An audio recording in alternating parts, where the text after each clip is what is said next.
जनता की आवाज बनकर आजादी की लड़ाई लड़े और देश के लोगों के साथ मिलकर हमारे कार्यकर्ता ने देश को यह संविधान दिया है।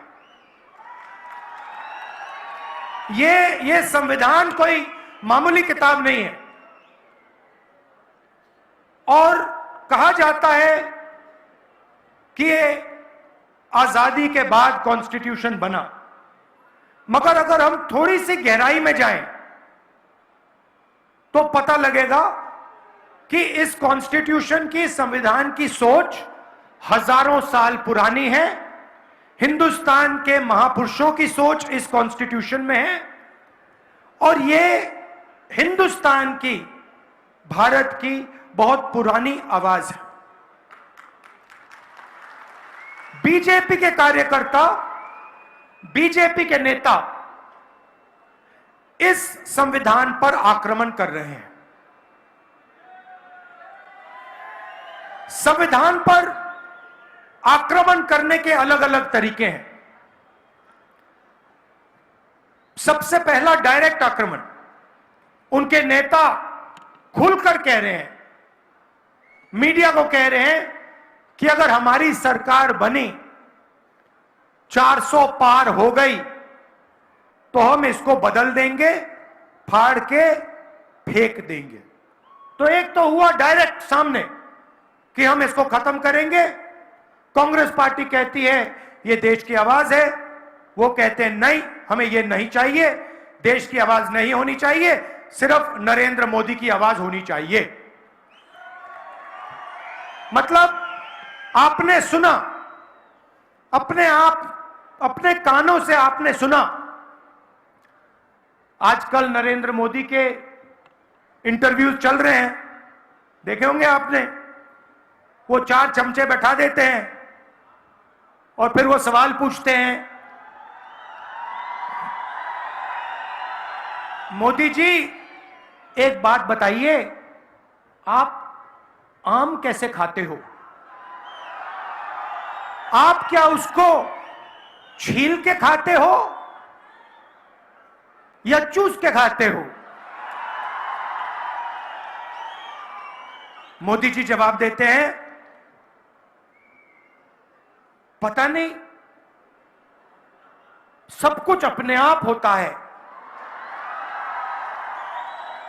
मैं बाकी हिंदुस्तान जैसे, मैं बायोलॉजिकल नहीं हूं। बाकी हिंदुस्तान खेती करता है, मेहनत करता है, मुझे तो परमात्मा गाइड करते हैं। मैं हिंदुस्तान में एक ऐसा व्यक्ति हूं, अकेला, जिसका डायरेक्ट परमात्मा के साथ कनेक्शन है। उन्होंने कहा और चमचे कहते हैं, वाह वाह वाह वाह वाह, कमाल की बात बोल दी, कमाल की बात बोल दी, क्या बोला, क्या बोला। मतलब एक व्यक्ति जिसको डायरेक्ट परमात्मा के साथ कनेक्शन है, उसको इसकी क्या जरूरत? वो तो डायरेक्ट बात कर रहे हैं। मुझे थोड़ा डर लग रहा है। मैं सोच रहा हूं कि भाई इनके हाथ में तो परमाणु बम है। और मैं उनसे पूछना चाह रहा हूं, नरेंद्र मोदी जी, जो ये आपको फीलिंग आती है, क्या ये सुबह आती है, शाम को आती है या 24 घंटे आती है?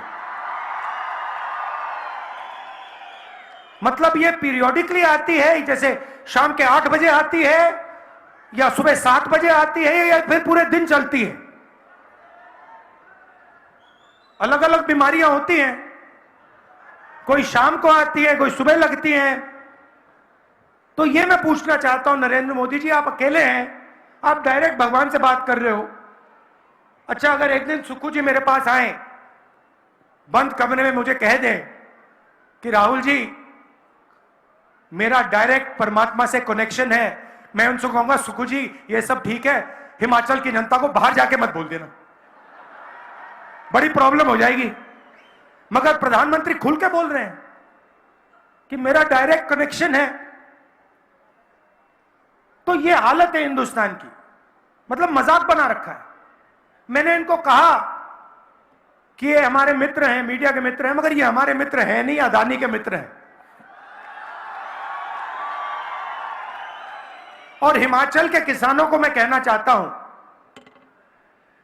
ये जो इनकी पार्टनरशिप चल रही है, मोदी जी, अदानी जी और मीडिया वालों की, इसी के कारण आपको सेब के लिए सही दाम नहीं मिलता है।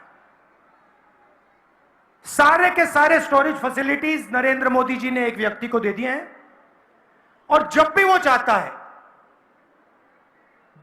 चाहता है सेब के प्राइस को वो कंट्रोल कर सकता है।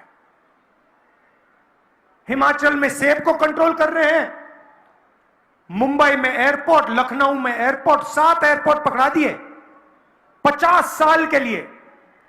ये हिंदुस्तान की पूंजी है, ये आपका धन है। नरेंद्र मोदी ने हिमाचल के सेब पकड़ा दिए, एयरपोर्ट पकड़ा दिए, हिंदुस्तान के सारे पोर्ट्स पकड़ा दिए। हथियार जो पहले इंडियन ऑर्डिनेंस फैक्ट्री बनाती थी, वो अब अदानी बनाएंगे। तो सारा का सारा काम 20-25 लोगों के लिए किया जा रहा है। पता नहीं, शायद परमात्मा नरेंद्र मोदी जी को कह रहे हैं कि भैया आपको अदानी जी की मदद करनी चाहिए। यही हो सकता है। तो पिछले 10 सालों में सारा का सारा काम 22-25 लोगों के लिए हुआ है। यहां पे आपदा आई, हिमाचल प्रदेश ने प्रधानमंत्री से सपोर्ट मांगी।